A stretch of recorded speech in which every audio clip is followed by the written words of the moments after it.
L'actualité de la semaine, c'est donc surtout la fin du ramadan en Algérie. Le ramadan le plus meurtrier depuis le début de ce qu'on appelle la guerre civile en Algérie. Paul, il y a 2 mois, au Vrai Journal, on a été les premiers à mettre le verre dans le fruit en disant que finalement, c'était peut-être pas que les islamistes qui tuaient. On posait la question, qui tue en Algérie? Surtout, on se demandait comment se fait-il que l'armée soit aussi impuissante quand les massacres se produisent à 200 mètres des casernes. Et c'est vrai qu'on a été parmi les premiers, après il y a eu Libé, il y a eu Canard enchaîné, on a été parmi les premiers à poser la question avec des éléments concrets. Et curieusement, depuis, on n'a plus le droit de poser la question. C'est devenu totalement obscène. tabou. Voilà, c'est un tabou. D'ailleurs, tu as vu récemment, il y a eu meeting à la mutualité, émission de télé, où on était aussi un peu, vaguement mis en cause aussi, où on disait, dire ça, c'est une question obscène. Or, tout de même, quand on regarde de près ce qui s'est passé, il y a de quoi se poser des questions. Nous, on ne peut pas y aller en Algérie, on n'a pas les moyens, notre rédaction essaye d'envoyer des journalistes pour faire un travail d'enquête normal. On n'a pas de visa. Ça nous est impossible pour l'instant. En revanche, on a trouvé la semaine dernière sur les écrans anglais un document qui a été fait par les journalistes de Channel 4 qui est absolument étonnant. C'est-à-dire qu'une journaliste anglaise fait ce que devrait faire n'importe quel journaliste, c'est-à-dire poser ces fameuses questions obscènes aux autorités algériennes. Qu'est-ce que vous faisiez pendant qu'on massacrait des gens à 200 mètres de vos casernes? Ok, on a donc décidé de diffuser une partie de ce reportage. Jean-Baptiste Rivoire est allé à Londres rencontrer la journaliste de Channel 4. Shaira Shaw, 33 ans, reporter à Channel 4, l'une des meilleures chaînes britanniques.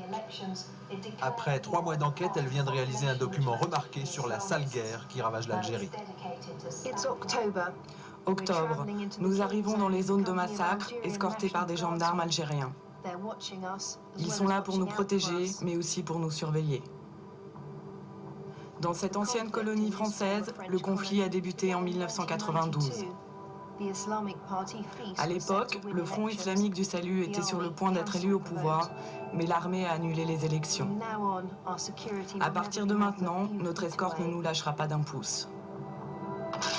En plus de la caméra traditionnelle, Shaira utilise un petit caméscope pour travailler loin des gendarmes. Je la mettais sur mes genoux et on interviewait les gens discrètement. Cette femme, par exemple, nous a dit qu'à Bentala, certains des assaillants portaient des uniformes de policiers. Évidemment, c'était peut-être des islamistes déguisés en policiers, mais pas forcément.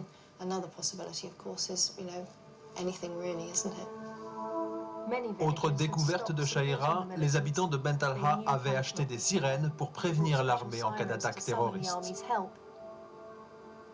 C'était une sorte de signal d'alarme pour dire aux militaires, les terroristes sont là, ils nous attaquent. Mais cette nuit-là, je ne sais pas, les militaires ne sont pas venus. On a été voir les militaires pour leur demander de nous aider, de nous protéger. Ils pouvaient entendre les tirs et les balles. Un de nous leur a dit « Ils sont en train de nous tuer ». Il a demandé aux soldats de venir nous protéger. Le militaire a répondu qu'il n'avait aucune instruction de tirer ou de tuer. Il a dit qu'il attendait les ordres. On a essayé de parler aux soldats qui étaient sur place, mais on nous a dit qu'on ne pourrait parler à aucun homme en uniforme, aucun soldat. On n'a même pas été autorisé à parler aux patriotes, les civils armés par le pouvoir. Si quelqu'un sait ce qu'il s'est passé cette nuit-là, c'est pourtant bien les patriotes, mais on n'a pas pu les voir. À défaut de pouvoir parler aux militaires, Shaira est orientée vers cet homme, le monsieur droit de l'homme du gouvernement algérien. A-t-il, lui, rencontré les militaires présents au moment des massacres? J'ai déjà répondu à cette question. Vous leur avez parlé donc? Je vous ai déjà... Pardonnez-moi, je n'ai pas compris votre réponse. J'ai dit que nous faisons une recherche, pas une enquête. Vous ne leur avez pas parlé? Je vous ai déjà répondu. Wallahi, c'est pas possible. I'm so sorry. Ça suffit. Non. Je suis. Non, stop it. Je suis très déçu par votre attitude. Dans la série Bizarre, il y a aussi le Premier ministre algérien qui va tenir à Channel 4 de drôles de propos sur les victimes des massacres. Il a insinué que les victimes étaient coupables d'avoir en quelque sorte creusé leur propre tombe. Il a dit que ces gens avaient soutenu les islamistes, qu'ils avaient vu les groupes armés mettre des bombes autour de leur village, mais qu'ils n'avaient jamais prévenu l'armée. Et que donc ce qui leur était arrivé était de leur faute. Cela m'a choqué.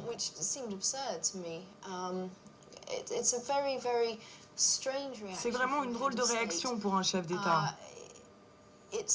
On dirait qu'il ne veut se poser aucune question et qu'il a peur que d'autres les posent dans son dos. Mais l'un des aspects les plus intéressants de l'enquête concerne les groupes islamiques armés, autrement dit les GIA. Dès la guerre d'Afghanistan, les services secrets algériens avaient infiltré leurs compatriotes islamistes partis soutenir les Moudjahidines. En novembre, Shaira a obtenu des autorités d'Alger un aveu essentiel. Aujourd'hui encore, leurs agents secrets sont infiltrés dans les groupes armés qui ravagent l'Algérie. L'État algérien confirme qu'il surveille les groupes terroristes, mais dit que ses agents infiltrés ne sont pas impliqués dans les crimes commis par le GIA. Malgré leur dénégation, les militaires algériens manipulent-ils certains groupes terroristes pour éliminer les populations qui avaient voté pour le fils en 91 ? À Paris, Shaira rencontre un haut responsable du Front islamique du salut. Par le passé, il a tenté de ramener les GIA à la raison et de les inciter à négocier avec le pouvoir. Leur réponse fut très claire.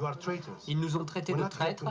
Ils nous ont dit qu'ils n'étaient pas là pour négocier, mais pour exterminer. Malgré ses craintes, Souleymane ne se décourage pas et propose au chef du GIA un plan de paix en bonne et due forme. Le lendemain, mon document a été publié, déformé et critiqué par toute la presse officielle. Comme si le GIA jouait le jeu du pouvoir.